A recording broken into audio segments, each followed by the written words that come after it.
सुंदर बात लिखी है, जिसमें हुए अलौकिक। हिंदुस्तान की बड़ी सुंदर तारीफ की है उसने।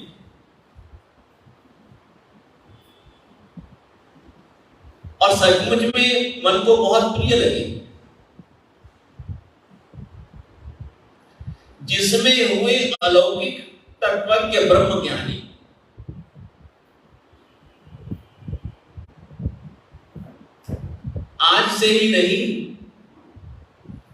आज से ही नहीं, न जाने कितनी सदियों से ये धरती उनके चरण रज से पावन है। गौतम, कपिल, पतंजलि, वह देश कौन सा है? लिखने वाले ने बड़ी सुंदर बात लिखी, जिसमें हुए अलौकिक तत्वज्ञ ब्रह्म ज्ञानी, गौतम, कपिल, पतंजलि, वह देश कौन सा है? आदर्श नर जहां पर थे बाल ब्रह्मचारी। आदर्श नर जहां पर थे बाल ब्रह्मचारी, हनुमान, भीष्म, शंकर, वह देश कौन सा है? यही तो है वह देश जहां हम लोगों का जन्म हुआ है, जहां हम लोग जन्म से लेकर के अब तक बड़े होते चले आए हैं। उनका दर्शन करते हैं, समय समय के ऊपर उनका दीदार पाते हैं। तो वह देश यही तो है। विजयी बलि जहां के बेजोड़ सूरमा थे, गुरु द्रोण, राम, अर्जुन, वह देश कौन सा है? यहां पर बहुत बड़े बड़े योद्धा भी हुए हैं और बहुत बड़े बड़े आत्मविजेता भी हुए। बहुत बड़े बड़े योद्धा भी हुए हैं और बहुत बड़े बड़े आत्मविजेता भी हुए हैं। जिन्होंने रण में भी विजय हासिल की है और जिन्होंने आत्मा को भी विजय बना दिया है। ऐसे आसे रत्न हमारे इस देश में उत्पन्न हुए हैं।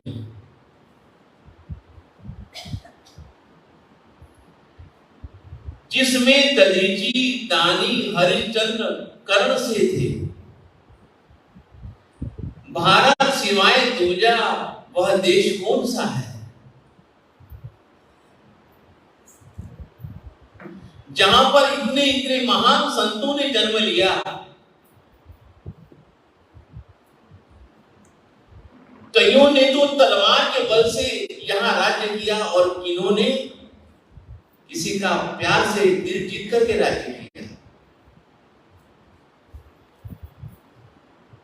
जहां पर जैसी जरूरत पड़ी उसी मोर्चे के ऊपर तैयार है। जहां पर जिस प्रकार की स्थितियां बनी उस समय वैसे ही व्यक्ति तैयार है। ये बात मैं इसलिए बता रहा हूं कि राम जी भी नहीं चाहते थे कि युद्ध हो। ये बिना चाहे ये युद्ध हो गया। बिना चाहे यह युद्ध हो गया। लेकिन एक जगह मैंने पढ़ा था कि जो इंसान अपने को सर्वशक्तिमान मानता था, जब उसका अपराध, जब उसका पाप, जब उसकी तानाशाही इस धरती के ऊपर बढ़ जाती है तो उसे समाप्त करने के लिए सर्वशक्तिमान को ही आना पड़ता है।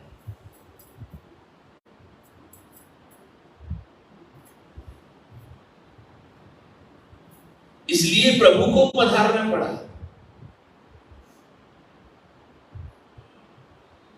यदि उसकी इस प्रकार की गतिविधियां न होती तो शायद राम जन्म नहीं लेते, लक्ष्मण जी जन्म नहीं लेते। लेकिन एक जगह मैंने पढ़ा था कि उसकी मृत्यु ऐसे ही होनी थी, उसकी मृत्यु ऐसे ही होनी थी।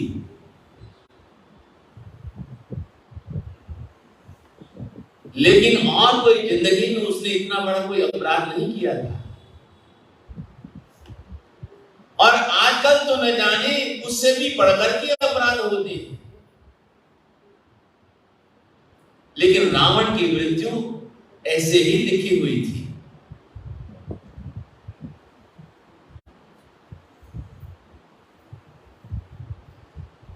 तो कहते हैं, बड़ी सुंदर लाइनें हैं, ले डूबता है एक पापी, ले डूबता है एक पापी, नाव को मझधार में।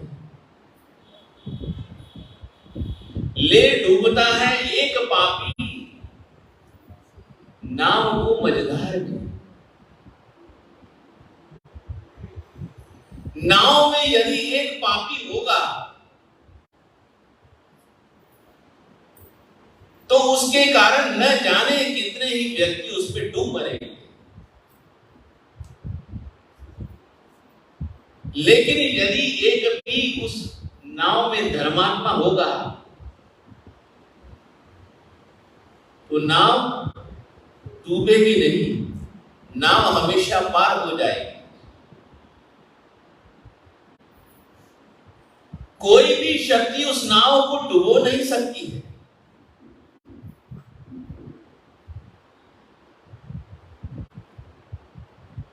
तो श्रवण भगवान श्री महावीर स्वामी जी के जीवन की एक बड़ी ही प्यारी अनोखी घटना है।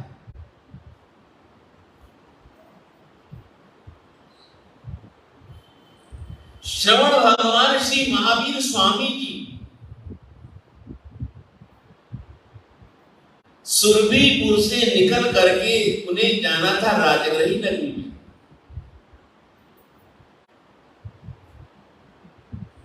रास्ते में गंगा नदी पड़ती थी।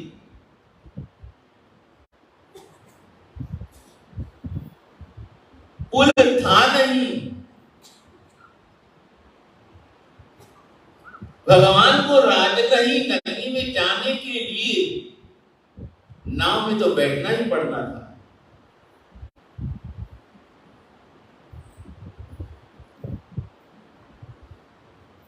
ये देखो, ये नाव की घटनाएं बड़ी अच्छी अच्छी लगती है। ये नाव की घटनाएं बहुत अच्छी अच्छी लगती है। जैसे श्रवण भगवान श्री महावीर स्वामी जी नाव में बैठे और घटना हो गई। श्रवण भगवान श्री महावीर स्वामी जी नाव में बैठे तो और घटना हो गई। और जब भगवान श्री रामचंद्र जी नाव में बैठे तो और घटना हो गई। जब भगवान श्री रामचंद्र जी नाव में बैठे तो और घटना हो गई। लेकिन जब प्रभु श्री महावीर स्वामी जी नाव में बैठे तो और घटना हो गई। दोनों ही घटनाएं बड़ी ही प्यारी हैं।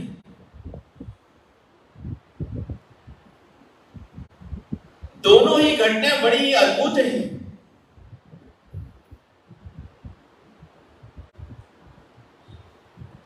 नाव आ रही है, यात्री इंतजार कर रहे हैं।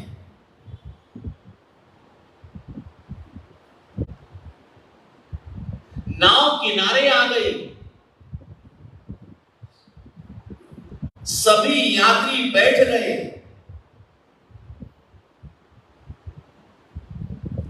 भगवान भी बैठ गए।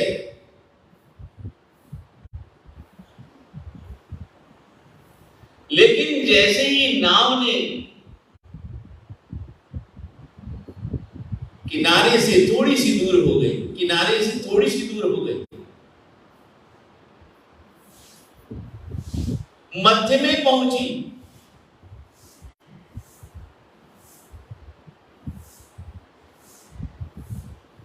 मध्य में पहुंचने के बाद में जो भगवान का पूर्व जन्म का, जिसे भगवान ने सिंह को अपने हाथों से चीरा था, सिंह को अपने हाथों से चीर करके मार दिया था, कोई उस समय उनके पास में शस्त्र नहीं था, लेकिन जैसे ही उस सिंह का उपद्रव होता था, उस समय भगवान महावीर स्वामी जी के जीव की वहां पर ड्यूटी लगी। उन्होंने खेतों की रक्षा की। रात्रि में सिंह आया। हमारे भगवान को क्या कहते हैं? पुरुष सिंह। नमूत्र की यदि हम पढ़ते हैं, भगवान पुरुषों में सिंह के समान है, यानी पराक्रमी है। कहने का मतलब है जैसे सिंह में पराक्रम होता है, उसी प्रकार से हमारे भगवान क्या है? पराक्रमी है।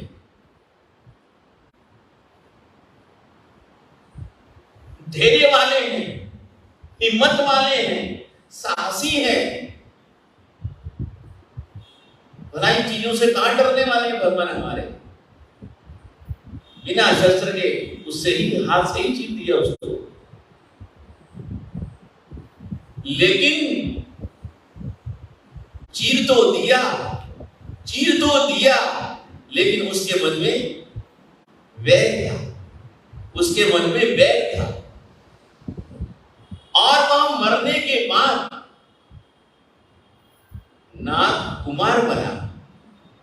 वह मरने के बाद नाग कुमार बना। उसने देखा कि आज मौका अच्छा है, उसने देखा कि आज मौका अच्छा है। लेकिन घटना बड़ी सुंदर है, बड़ी प्रिय है कि जैसे ही नाव थोड़ी सी आगे बढ़ी, वैसे गंगा नदी बड़ी ही परम शांत थी। वैसे गंगा नदी बड़ी ही परम शांत थी। कोई उसमें तूफान नहीं था। लेकिन पूर्व भाव के वैर के कारण अचानक उसमें इतना तूफान आया, इतना तूफान आया, इतना तूफान आया। लेकिन उसके पहले क्या घटना बनती है? उसके पहले ये घटना बनती है कि उस नाव में एक अष्टांग निमित्त का जानकार व्यक्ति भी था। उस नाव में अष्टांग निमित्त को जानने वाला एक ज्योतिषी भी था। जैसे ही नाव आगे बढ़ती है, किनारे रहे हुए पेड़ के ऊपर उल्लू ने आवाज की। उल्लू ने आवाज की, और ये तो आप भी जानते हैं, जहां उल्लू बोलते हैं वहां तो श्री मंगलचंद जी बिरानी छाई जाती है। उल्लू को शकुन अच्छा नहीं माना जाता। उल्लू का शकुन अच्छा नहीं माना जाता। खिमिल ने कहा कि नाव रवाना होते समय ये जो दाहिनी तरफ ये जो उल्लू बोला है ना, जरूर हमारे ऊपर प्राणांत संकट आएगा। एक तो संकट होता है, एक तो संकट होता है, और एक प्राणांतक संकट होता है। इसलिए अपने अपने इष्ट को याद करो। इसलिए अपने अपने परमात्मा को याद करो। ऐसी मुसीबत की घड़ियों में वही हमको बचा सकते हैं, दूसरा कोई नहीं बचा सकता है।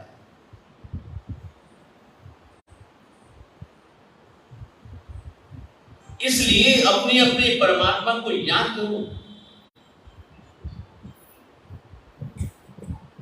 जैसे ही तूफान रौद्र रूप धारण करने लगा, जैसे ही तूफान रौद्र रूप धारण करने लगा, उसने फिर यात्रियों से कहा कि अपने अपने परमात्मा को याद करो, अपने अपने परमात्मा को याद करो, अपने अपने परमात्मा को याद करो। वही ऐसी संकट की घड़ियों से हमें बाहर निकालेगा। लेकिन साथ में एक बड़ी सुंदर बात कह दी उसने। साथ में एक बड़ी ही सुंदर बात कह दी उसने कहा कि घबराओ भी मत, अपने परमात्मा का स्मरण करते रहो और साथ में घबराओ मत। जब तक ये महापुरुष जो हमारी नाव में एकांत में बैठे हुए ध्यान कर रहे हैं, इनके चेहरे पर कितनी तेजस्विता है, इनके चेहरे पर कितनी शांति है, इनके चेहरे पर कितनी समता है, कितनी शांति से बैठे हुए परमात्मा, कितनी शांति से बैठे हुए हैं। इसलिए हम बड़े ही सौभाग्यशाली हैं, ऐसे महापुरुष के साथ हम यात्रा कर रहे हैं, ऐसे महापुरुष के साथ हम नाव में बैठे हैं।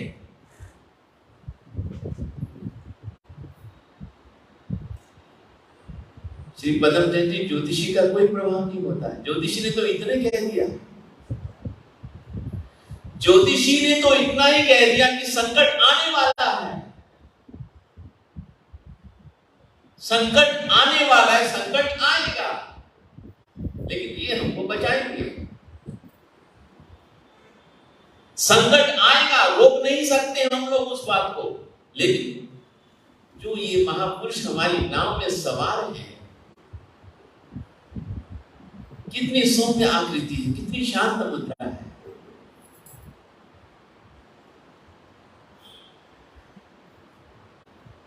जब हमें इस परमात्मा का दर्शन करके शांति मिलती है, तो वो तो हमारे साक्षात परमात्मा है। क्यों बोला चाहिए? जब हमें इस परमात्मा का दर्शन करने से हमारे न जाने कितने ही पाप क्षय हो जाते हैं, तो वह तो हमारी नाव में साक्षात विराजमान है। इसलिए वह ज्योतिषी कहता है, सामुद्रिक शास्त्री कहता है कि घबराओ मत, अब परमात्मा को याद करो। ये तूफान अपने आप शांत हो जाएगा। आज हमारा बड़ा परम सौभाग्य है कि ये महापुरुष हमारी नाव में सवार है, हम इसकी नाव में सवार हैं। हम इसकी नाव में सवार हैं, इसलिए हमारा बाल माता नहीं हो सकता है।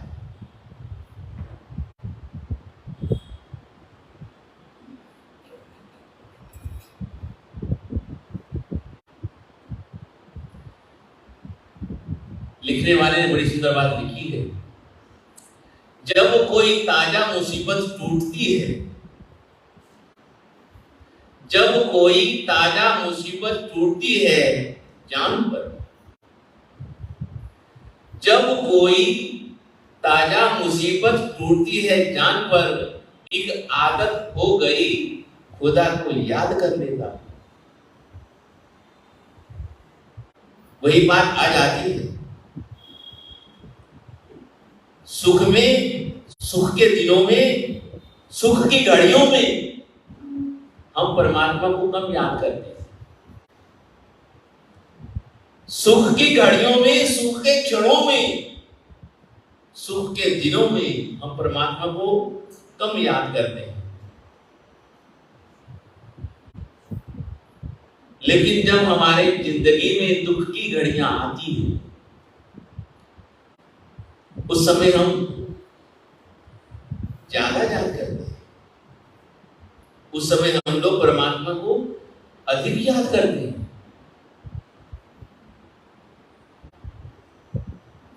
लेकिन हमारे परमात्मा फिर भी ये प्रश्न नहीं करते, ये नहीं पूछते कि इन दिनों में इतना ज्यादा क्यों याद कर रहा है। भगवान सब जानते हैं।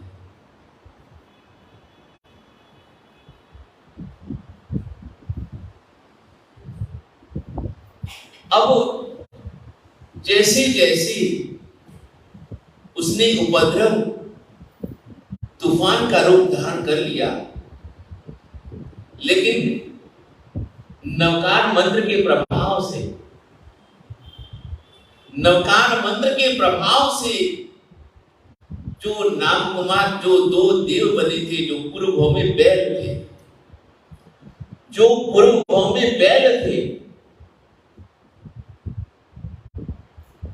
उन्होंने भगवान की आकर के रक्षा की। सबसे पहले तो उसको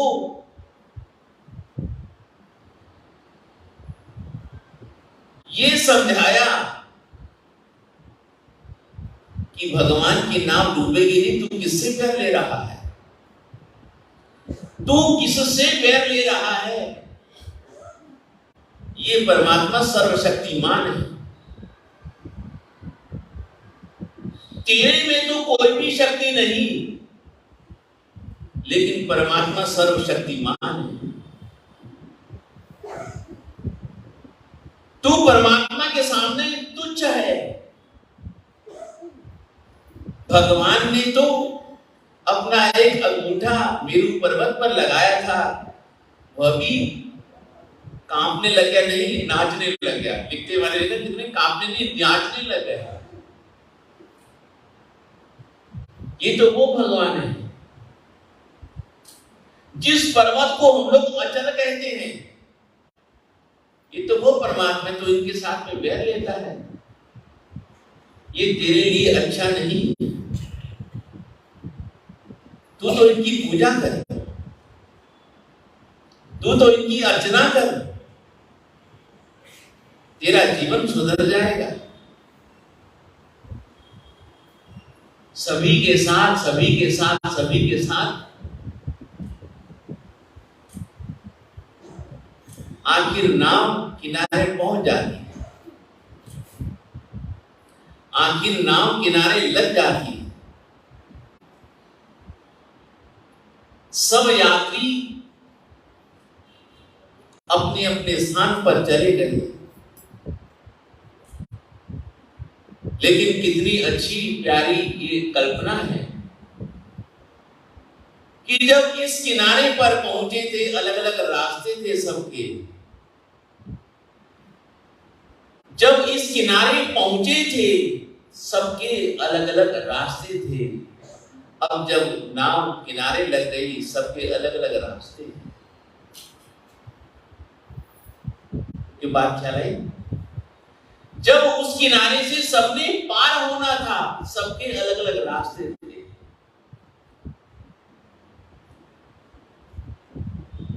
और जब नदी इस किनारे, नाव इस किनारे लगी, तब की सबके रास्ते अलग अलग थे। लेकिन जब पार जाना हो, लेकिन जब पार जाना हो तो एक ही रास्ता होता है। जब पार जाना हो तो एक ही रास्ता होता है। तो आखिर नाव किनारे लग गई, सब यात्री लोग अपने अपने रास्ते पर चले गए। बात वही आ जाती है, ले डूबता है एक पापी नाव को मझधार में। एक यदि पापी होगा तो सारे के सारे को डूब मरेंगे, सारे के सारे को ले डूबेगा। और यदि एक व्यक्ति यदि पुण्यात्मा होगा, धर्मात्मा होगा, तो हमारी नाम उस किनारे लग ही जाएगी। लेकिन इसमें यह बात भी समझने योग्य है कि भगवान के सहारे न जाने कितने पापी तर जाते हैं। भगवान के सहारे न जाने कितने ही पापी तर जाते हैं। यही तो है अद्भुत घटना हमारे महापुरुषों के जीवन की लीला। तो कहते हैं दूध जलता है पानी जल जाने के बाद। दूध जलता है पानी जल जाने के बाद, आदमी रोता है वक्त जाने के बाद।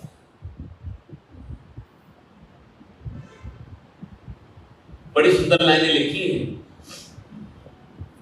दूध जलता है पानी जलने के बाद, आदमी रोता है वक्त जाने के बाद।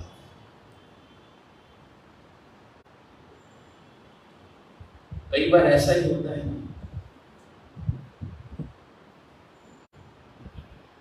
कई बार ऐसा ही होता है।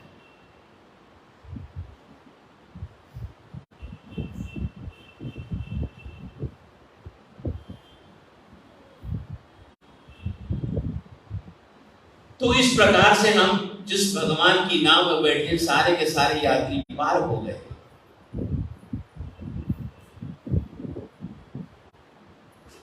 लेकिन उस नाव का कितना बड़ा सौभाग्य होगा, उस नाव का कितना बड़ा सौभाग्य होगा कि जिस नाव में प्रभु बैठे, जिस नाव में प्रभु बैठे, उस नाविक का, उस मल्ला का कितना बड़ा परम सौभाग्य होगा।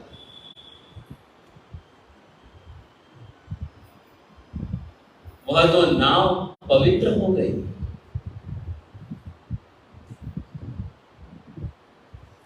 ये तो आप सोचते होंगे, हम सोचते हैं, लेकिन मुझे लगता है कि उसने तो कुछ सोचा भी नहीं होगा जो मल्ला होगा। यात्रियों ने कुछ सोचा भी नहीं होगा, यात्रियों ने कुछ सोचा भी नहीं होगा।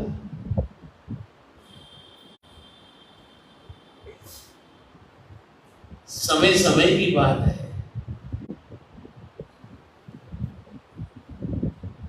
लेकिन घटना एक प्रेरणा दे जाती है कि जब हम संतों के, महापुरुषों के शरण में लग जाते हैं तो हमारा बेड़ा भी पार हो जाता है। लेकिन एक बात याद रखना कि उस समय हमें कुछ नहीं करना पड़ता। जैसे आप देखते हैं, सुनते भी हैं, भगवान के पास में गए, गौतम स्वामी जी उनको भगवान के पास में लेकर के गए, उनको केवल ज्ञान, केवल दर्शन की प्राप्ति हो गई। भगवान के पास गए, उन्होंने क्या किया? कुछ नहीं किया। भगवान के पास ही तो आए हैं, जो मंगल चली, भगवान के पास में ही तो आए हैं, भगवान का दर्शन ही तो किया है, भगवान को सर ही तो झुकाया है, और उसी समय उनको केवल ज्ञान हो जाता है। उन्होंने तो कुछ किया भी नहीं। ऐसे हमारे भगवान हैं। जब हम किसी ऐसे संतों के, ऐसे परमात्मा की शरण में लग जाते हैं तो जो भी करते हैं फिर वही करते हैं, हम कुछ नहीं करते। लेकिन लगना पड़ता है, लेकिन लगना पड़ता है। ये जिज्ञासा मन में उत्पन्न होनी चाहिए।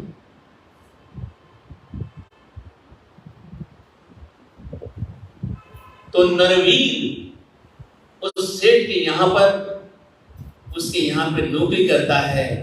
गुरु महाराज उस शहर में विराजमान है। मंदिर का निर्माण उसने कर दिया, रोज पूजा करते हैं, गुरु जी के दर्शन करते हैं। पूजा करते समय उसके मन में यही विचार आया कि ये सब तो तुम्हारा पैसा है, ये सब आपने अपने पैसे से सब चीजें खरीदी हैं। आज मैं भगवान को अपने पैसे से कुछ न कुछ समर्पित करूंगा। घटना चाहे कुछ भी हो, लेकिन सोचने की बात है। कई बार सचमुच में बड़ी चिंतन करते तो अच्छे लगता है कि अरे उन लोगों ने जिंदगी में इतना थोड़ा कुछ किया, उनको इतना मिल गया,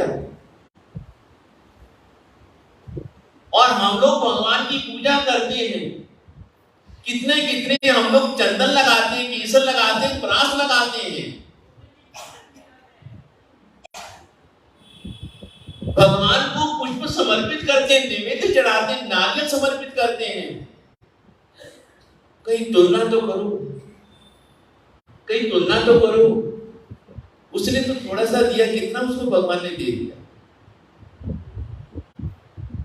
लेकिन एक बात इसके पीछे छिपी रही है, रहस्य वो यही है, भावे भावना भावी भावे दीन। भाव सबके पीछे रहे हुए हैं, उसके भाव ऐसे रहे होंगे उस समय, ऐसे भाव उसके जीवन में उस क्षण में ऐसे रहे होंगे कि जिसके कारण उसको भगवान से इतना प्राप्त हो गया, भगवान ने उसको इतना दे दिया। भगवान ने नहीं दिया, उससे उसके भावों से मिला, उसके श्रद्धा से मिला, उसके विश्वास से मिला।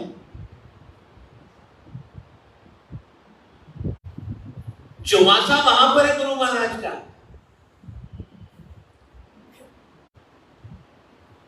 पर्युषण के दिन आए, परिवार के सभी लोगों ने व्रत रखा। अगले दिन नरवीर ने भी व्रत रखा। जिंदगी में तो कभी किया ही नहीं था, जिंदगी में एक व्रत भी नहीं किया था। परिवार के लोगों ने आज संवत्सरी के दिन व्रत रखा है, तो उसने भी व्रत रख लिया।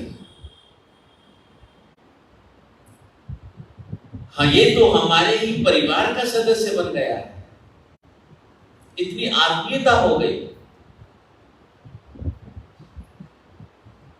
सबने उसका पारना करवाया।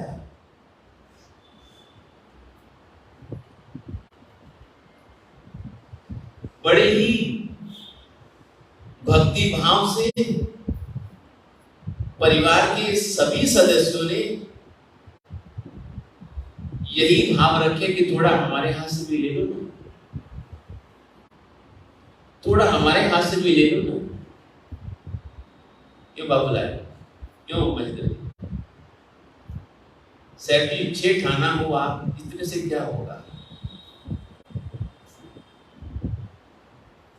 कहने का भाव यह है कि परिवार के जितने भी सदस्य थे, सभी ने कहा कि पहली बार तो आपने व्रत लिया है, थोड़ा हमको भी लाभ, हमारे हाथ से भी थोड़ा लो। थोड़ा थोड़ा थोड़ा थोड़ा करते करते ज्यादा हो गया, थोड़ा थोड़ा करते करते ज्यादा हो गया, उसको अनुभव नहीं। यानी कि हमारी मारवाड़ी भाषा में कहते हैं मनोहार, क्या कहते हैं श्री प्रेम जी? मनोहार होता ही है, इसमें क्या बात, होता ही है और होना भी चाहिए, अच्छा लगता है।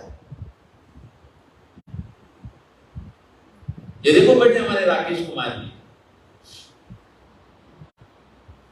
जब हम कोचिंग करने के लिए बैठते हैं, सिद्धांत आ जाता है कि महाराज जी 1 पीस, महाराज जी 1 पीस, महाराज जी 1 पीस, महाराज जी 1 पीस। यदि आप मेरे हाथ से ले लो तो मैं आपके हाथ से टोपी नहीं लूंगा।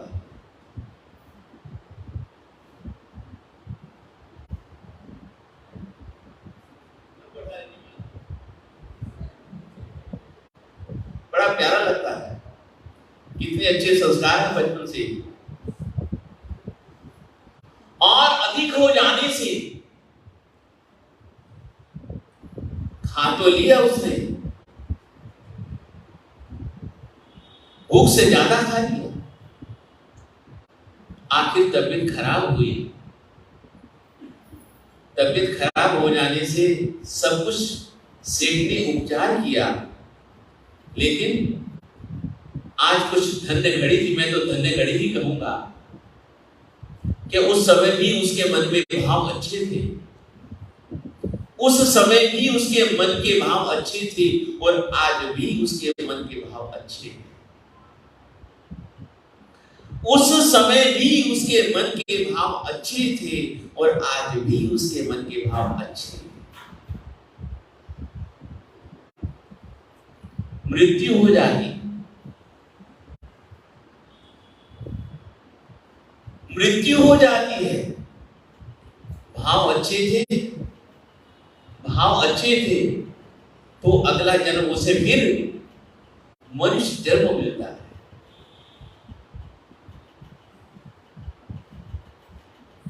पूज्य आचार्य जी उसको कहते हैं कि हे कुमार पार, वहां से जो तेरी मृत्यु हुई उससे थी, यहां से तेरे अच्छे कर्म थे, तेरी पवित्र भावना थी, तेरी आराधना अच्छी थी, उसी का ही प्रभाव है तुझे अच्छा जन्म मिला, राजघराने में जन्म मिला, राजघराने में जन्म मिला।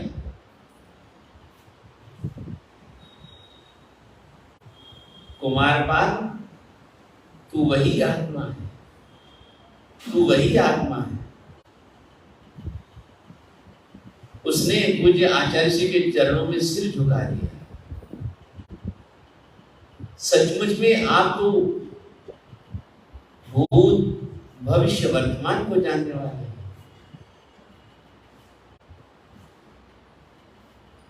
लेकिन मैं इस बात को लेकर के यह सोचता हूं, ये विचार करता हूं,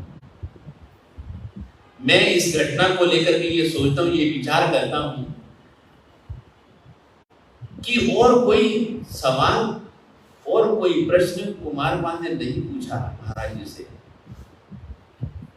कि मेरा परिवार के बारे में उसने कुछ नहीं पूछा,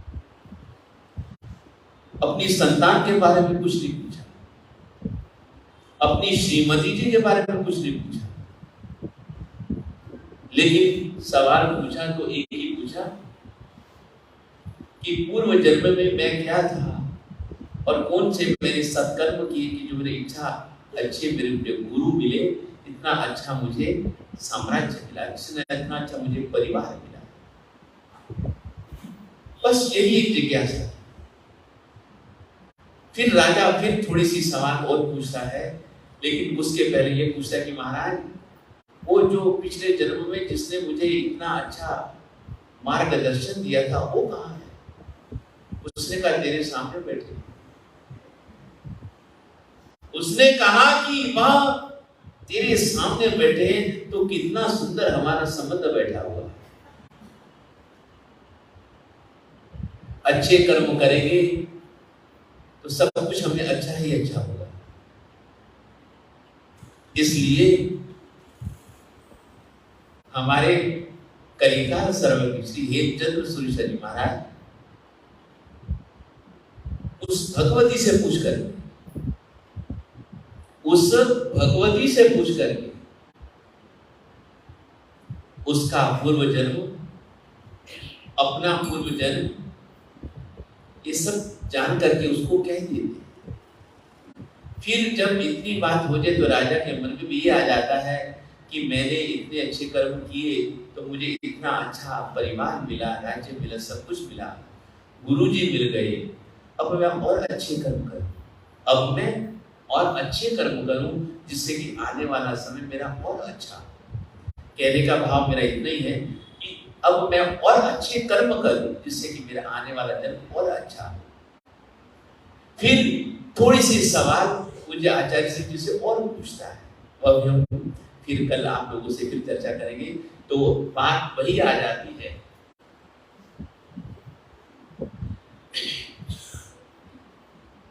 संत शरण मन लागे रे तेरी अच्छी बनेगी, संत शरण मन लागे,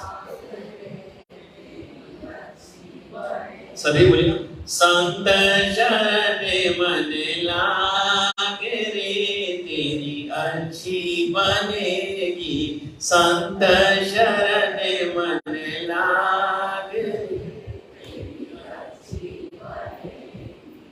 ऐसी अच्छी बन सकती तो हमारी क्यों नहीं बनेगी? संत शरण मन लागे रे तेरी अच्छी बनेगी, संत शरण मन लागे रे तेरी अच्छी बनेगी, तेरी किस्मत जगेगी, अच्छी अच्छी बनेगी, तेरी किस्मत जगेगी, अच्छी खुल जाएंगे तेरे भाग्य रे तेरी अच्छी बनेगी, खुल जा